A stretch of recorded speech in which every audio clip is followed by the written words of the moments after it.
the communications cell of AICC. Have all of you received it?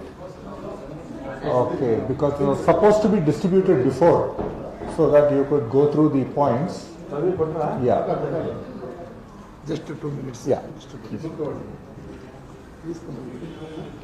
Go ahead. That's okay. Let the distribution be over and then we'll do that. Again, there'll be a little restlessness.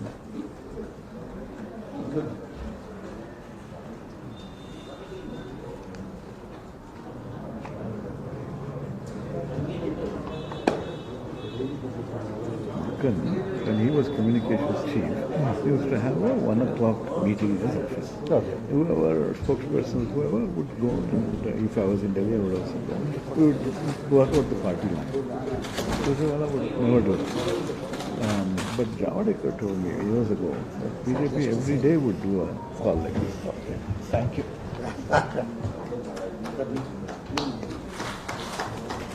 Thank you.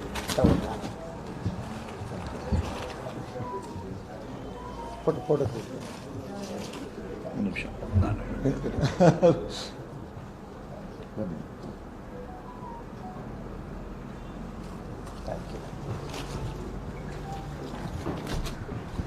So everybody's got the material? Yeah. Anyway, that is more material for you to refer when you're actually doing the article on the subject. So if everybody is ready, I can start the press meet. Yeah? The print media, everybody is ready? Okay, fine. So at the outset, I would like to thank Senior Congress Leader Ramlinga Reddy Garu and my friend Mr. Rajiv Gowda for the generous introduction. And I'm happy that my friend Mr. Venugopal and my friend Mr. Sudhindra are also present in the press meet. Satya. And of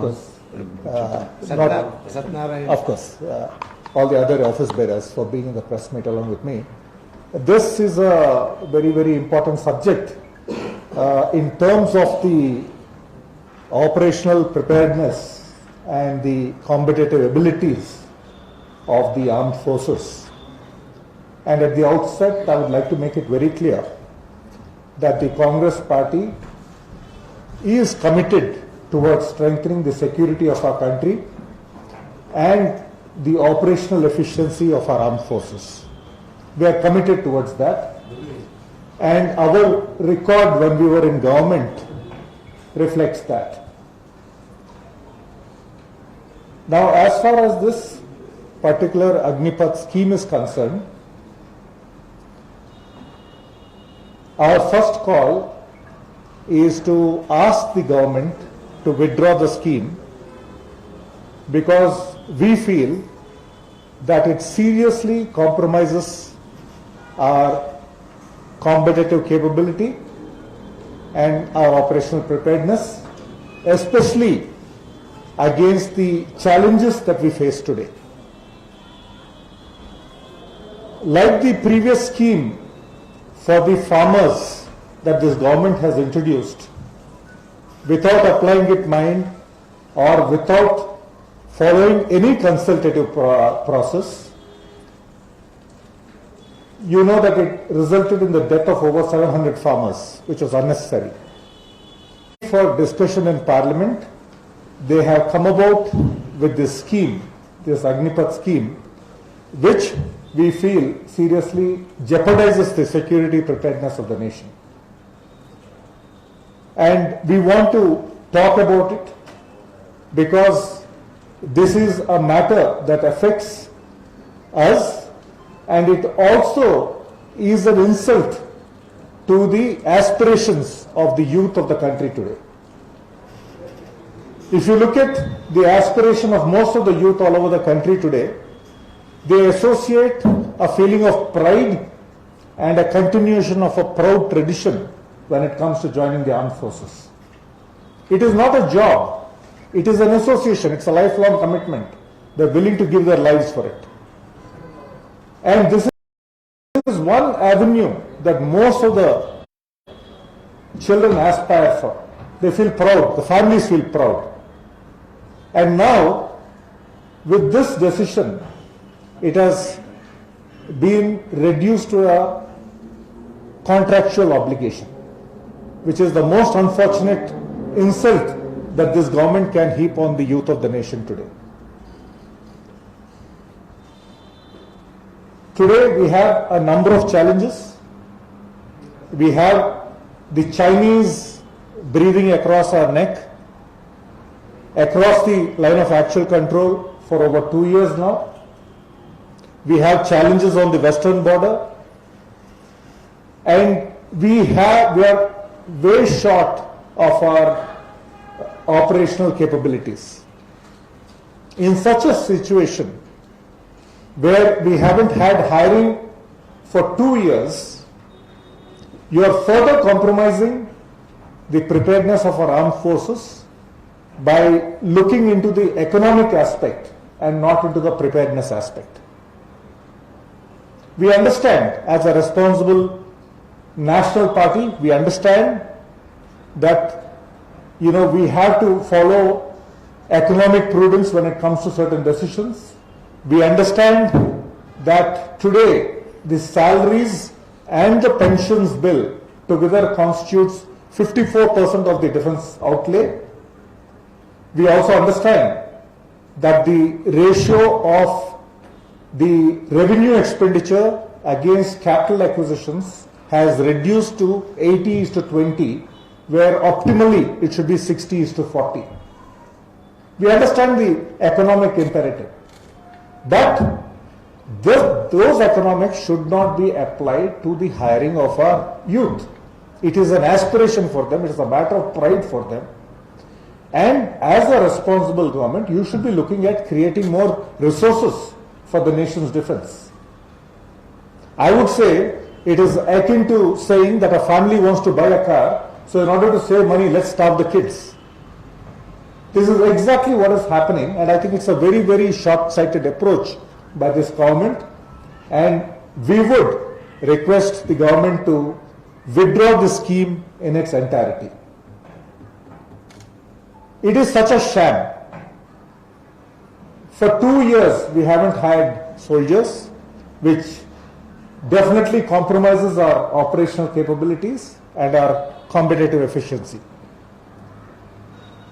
After that, we come up with the scheme which says that we are going to train people for 6 months and hire them for 4 years, and out of that only 25% will continue while 75% come out of the armed forces. One of the responsibilities I had when I was the Minister of State for Defense was to look after ex-servicemen's welfare. And one of the important aspects of ex-servicemen's welfare is their rehabilitation. After the Jawans come out, what do? Can we give them a career? Because they come out at a very young age. And one of the things that we had been trying was to enroll the ex-servicemen into our paramilitary forces.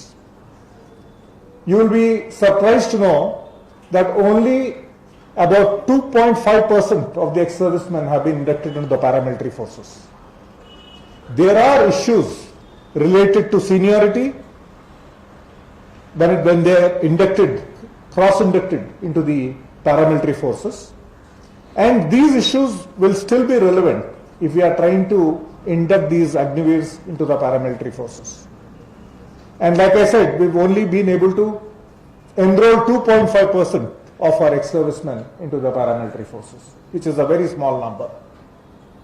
And these are men who are highly trained, highly disciplined, and we have not been able to induct them into the paramilitary forces. I think a more important aspect is to ensure that they are trained adequately so that they can have a second career, which we can easily do. The government should be focusing on skilling. They should be able to create avenues for the youth, especially all these people who are coming out. Instead, they are trying to save on the budget, which is the most unfortunate thing to do when it comes to our nation's security. We strongly condemn this approach. We feel that the government should be able to increase the budget for the defense preparedness. The reason they have not been able to do is, the reasons are so obvious. The economy is in shambles. The unemployment rate has been the highest in over 45 years. And according to a report, a credible report, the middle class in India has shrunk from 99 million to 66 million. So that means our spending capability is reducing. People are either on the verge of being kicked out of a job or losing a job, and we have not been able to create any new jobs irrespective of all the high sounding names this government has come up with. And now, to add insult to injury to the aspirational youth of this country, they are destroying the dream that most of them aspire to be. Again, I am mentioning, this is a position that most people associate with a feeling of pride. They want to be in the armed forces. They want to sacrifice their lives for the country. And you are taking away that opportunity from these people. So we appeal again to withdraw the scheme. The late General CDS, General Bipin Rawat, in fact wanted to increase the age of the Jawans to 56 years. He knew that there were not enough avenues once the Jawans come out of the armed forces. So I think keeping his memory, this government shouldn't be doing such things. I think it's a matter of shame that we are attempting to do this. And today, there are so many security aspects that we need to prepare for. The warfare theater is changing. It is asking for faster responsiveness. The weapons and the systems are getting increasingly sophisticated, which again calls for a larger degree of training. In such a scenario, you are curtailing the training to 6 months and you are curtailing their career to 4 months. So I think this is going to seriously jeopardize the national security, and we would like to call for its complete withdrawal. On the jobs front, the record of this government has been abysmal. Today, as we speak, there are 26 lakh vacancies in central government, and overall, the central government and other vacancies put together, there are about 62 lakh vacancies, which the government is unable to fill. So, I'm pleading on behalf of the Congress party that the government withdraw this scheme, indulge in a more serious discussion about this, and prepare better if you want to create an avenue for the employment of our youth into our armed forces. So again, I would like to end this by saying that what started off as one rank, one pension ends sadly with no rank, no pension. This has been the contribution of this government, and it is a sad state of affairs that it reflects so poorly on preparing our national security and preparing our operational capabilities towards the defense of our country. And it is shattering the dreams of our youth all over the country. Thank you, and Jai Hind. Sir, if I am not wrong, you are the much better person known about all these things. When it comes to defense, you know much better than the others. You have given some facts and figures here. The claims and the truths. Yes. When it comes to the truth, why Congress is silent till now as far as Agnipath scheme is concerned? Because Congress is the party which holded the office for so many years and knows the defense capacity of the India or much better. We are just saying that we will fight to China and other things when we spend our expenditure to the army is very less compared to other countries. How this scheme really damages the backbone of the army and the armed forces? Can you explain that, please? Anyway, first of all, I want to refute you on that I don't claim to know anything better. But a lot of knowledgeable people, ex-servicemen, people who held in responsible positions, and people who won the Paramveer Chakra, they have all condemned the scheme and said it is very, very dangerous. And now, a serious review was done after the Kargil war towards our preparedness. And one of the recommendations of the Kargil committee was that our Jawans should be able to serve at least 7 to 10 years, after which these people could be inducted into the paramilitary forces. Why I am mentioning it is because that is the reason that this government has been mentioning that the Kargil Review Committee. Nowhere does the Kargil Review Committee says that, hire them for 4 years. So now I had to follow up on the other questions that you have asked. I have reasonably elucidated my reply, which is against the threats that this nation faces. We need to prepare in a much more serious manner in terms of our preparedness, in terms of modern armaments, in terms of our preparedness of our soldiers. And so we seriously feel that the 6 months of training and 4 months of a career puts them neither here or there, doesn't give them the required experience to handle the modern weaponry that is coming into warfare today. If you look at the streams in Air Force and Navy, they emphasize on a lot of engineering. If you look at the Navy, they train their engineer, they have to be an engineer because these guys are out at sea and they have to look at the preparedness of the platform that they, whether it's a submarine or a ship.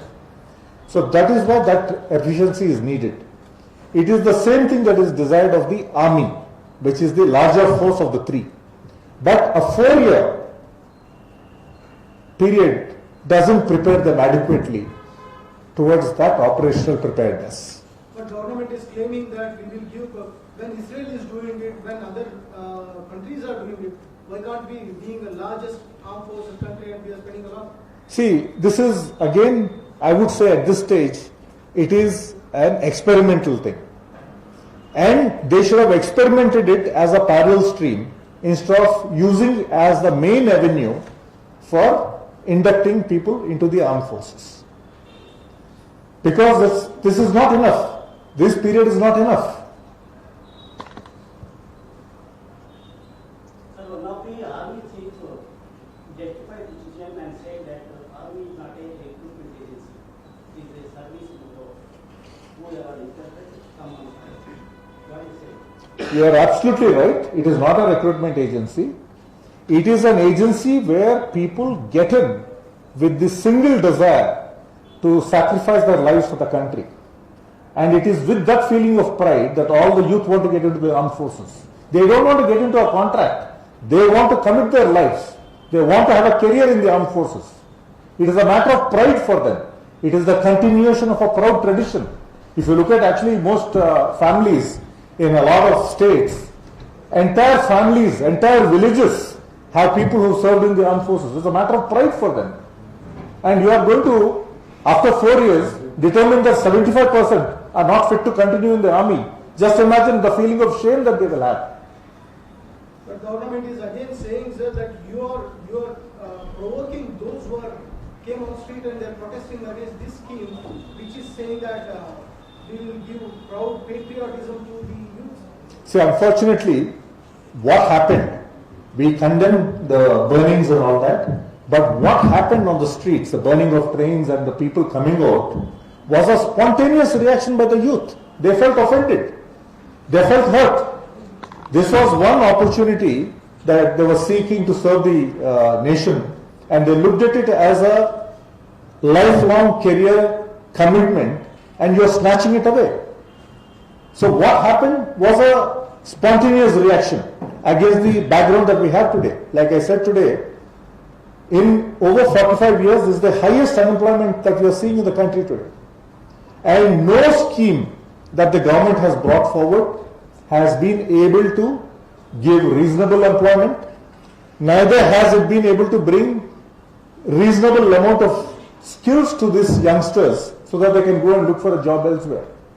Against this failure, they are bringing in this scheme, which is like a slap across the face of kids who are already hurt.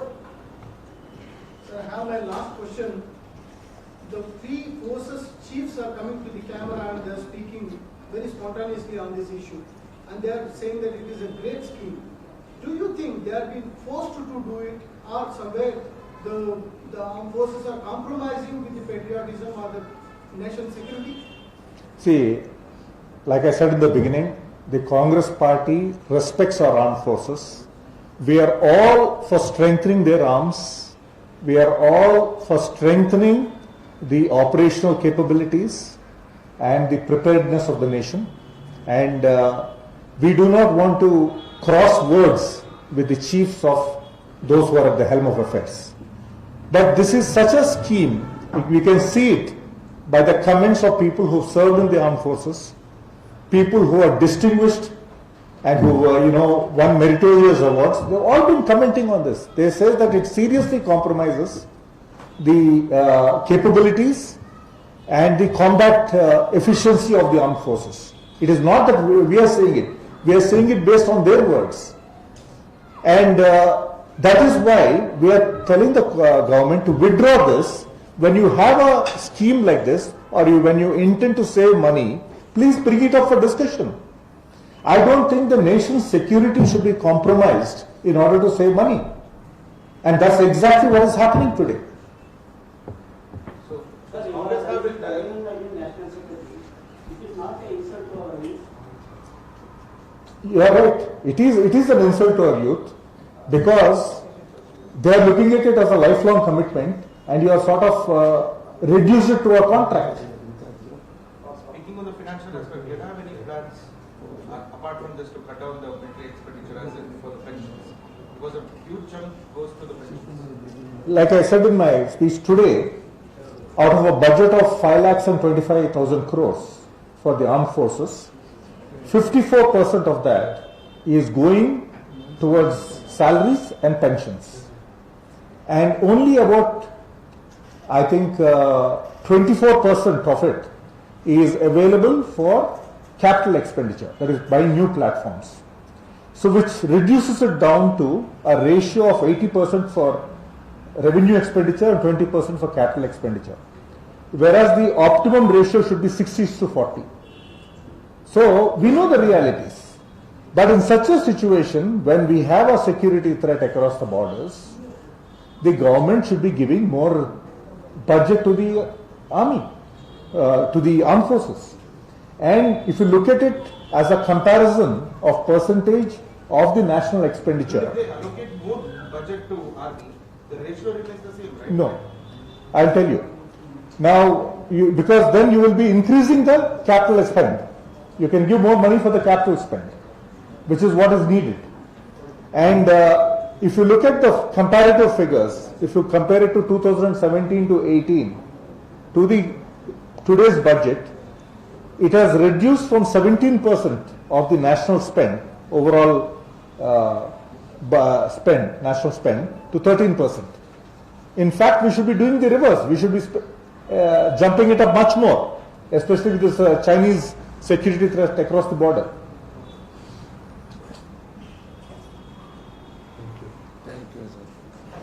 Sir, despite these things, I have one more question. Yeah, please. Sir, in Assam, related to Maharashtra, No, don't change the topic. Let's stay focused on this. So from Monday, No, sir, they have given CRPF security. No, it's not. Also, Central Reserve Force. It's not related to this subject. But anyway, you also mentioned, right from day one, the Congress party has been agitating. In fact, tomorrow also, we are going to be agitating all across the country. And today, in 20 cities across the nation, we are conducting this press conference at 1 o'clock, like we did today here. Thank you. Thank you. Thank you.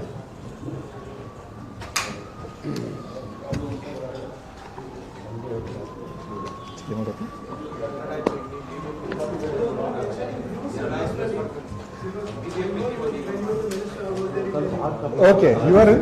He was there for a long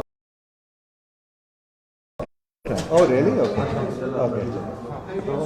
I recognize some faces, including yours, but I don't remember the context. Yeah, yeah. Who? I won't claim to, but yeah.